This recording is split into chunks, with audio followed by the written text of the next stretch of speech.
cold case murder victim. Nation River lady that goes back nearly 50 years. Finally cracked an Ontario cold case. One of Canada's most famous cold cases has been resolved, with ramifications in Ontario, Quebec, Florida, and Tennessee.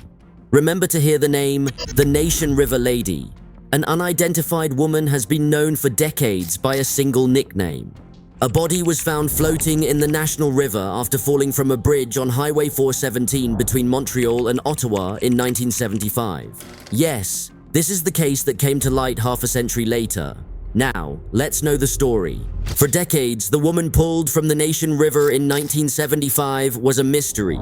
But thanks to genetic genealogy investigations, she and the suspect were finally identified. Today, we can announce we have provided a resolution to her family and to the communities in Eastern Ontario that have lived with this unsolved investigation for over 47 years. For nearly 5 decades, little was known about the woman whose body was pulled from the Nation River, 90 miles west of Montreal, on May 3, 1975. She has fair skin, shoulder-length brown hair that was recently dyed strawberry blonde, but she had no identification or any obvious identifying features. Over time, the woman, known simply as the Nation River Lady, became one of the oldest and most unique unsolved cases that local police have ever handled, leaving successive generations of investigators confused.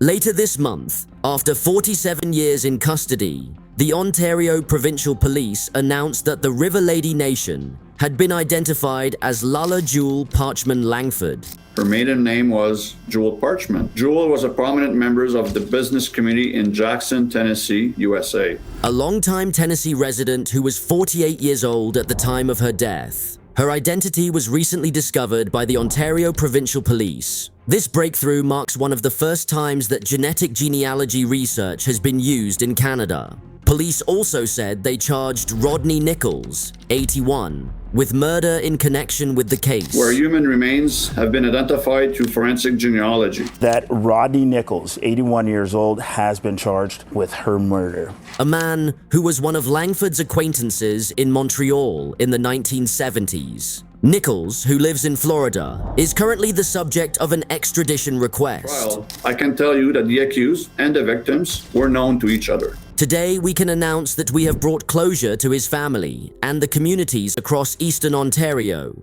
who have had to live with this unresolved investigation, Deputy Commissioner Marty Cairn said during a virtual news conference.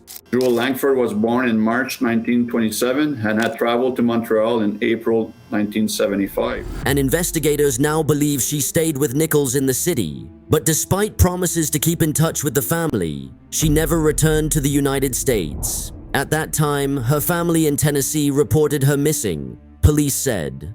Langford came from a family of 7 in Madison County, where his parents owned a farm.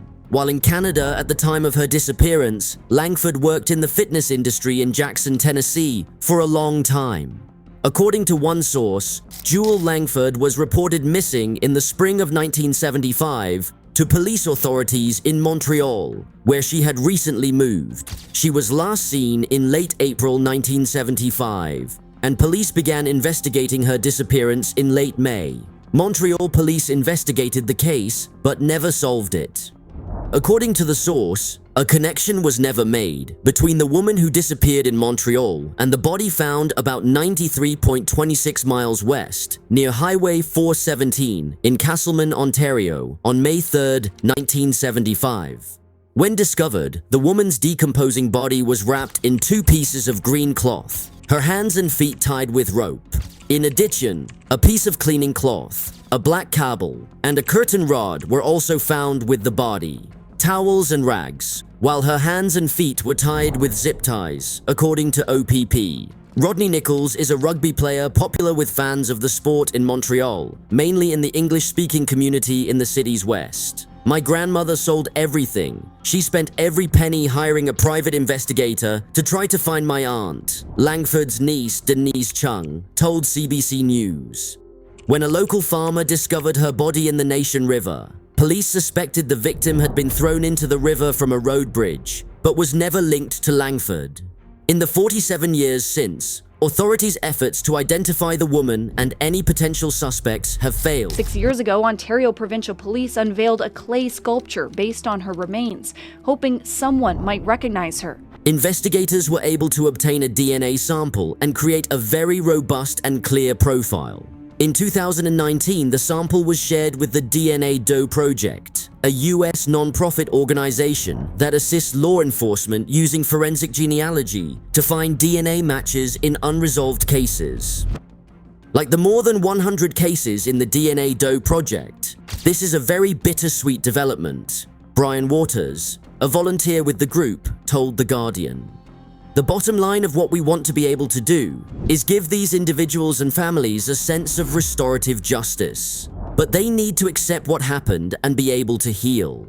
Investigators were helped by the fact that Langford was from the United States, the country that supplied most of the DNA samples to the database. In cases where victims belong to marginalized groups or are recent immigrants, teams have less room to act. He recounted the case of a woman found in a swampy field near the Darlington nuclear power plant in Bowmanville, Ontario, in 2006, as well as another case involving a woman who died of gas poisoning. Carbon monoxide was caused by his camping stove in 2009. Somewhere out there, 2 families are missing their loved ones, he said.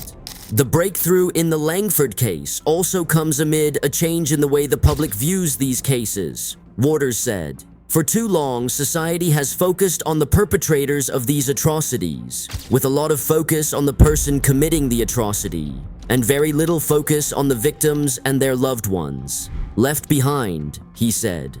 So here's how the cold case was reopened. The murder charge in the case came after the Ontario Provincial Police decided to reopen a case that had gone cold in the mid-2010s. In 2017, Ontario Provincial Police experts unveiled a 3-dimensional clay bust modeled after a body discovered in Nation River in 1975, hoping to gather clues to her identity. However, the breakthrough came from the use of DNA testing and genetic genealogy, which helped OPP identify the victim. It works together with law enforcement to do evaluation through a genetic genealogy approach. Identification was confirmed through that DNA. Once they learned Langford's name, investigators were able to make significant progress in the case. In the years since the discovery of her remains, police have used tools such as forensic artist renderings, 3D facial approximations in 2017, and a dedicated tip line to attract public attention. They provide information, but fail. In 2019, the decision was made in consultation with the chief coroner and members of the Toronto Forensic Science Centre to exhume Langford's body to obtain a new DNA profile. The OPP said as DNA science advances, they were able to create a clear DNA profile of Langford. In 2020, investigators were able to identify Langford by sharing the victim's DNA sample with the DNA Doe Project and searching genetic genealogy databases. The organization added that it later spoke to surviving relatives and was able to confirm Langford's identity to his family. After reaching out, we discovered articles that specifically mentioned the disappearance of Jewel Langford. She was practically there, waiting for us to find her. C. Lauritsen, DNA Doe Project team leader, said in a press release. What is heartbreaking is that Jewel's mother had apparently been searching for her for years and sadly passed away without knowing what happened to her daughter. I was contacted by the local FBI here, and they asked me if a body that they thought might be our missing aunt.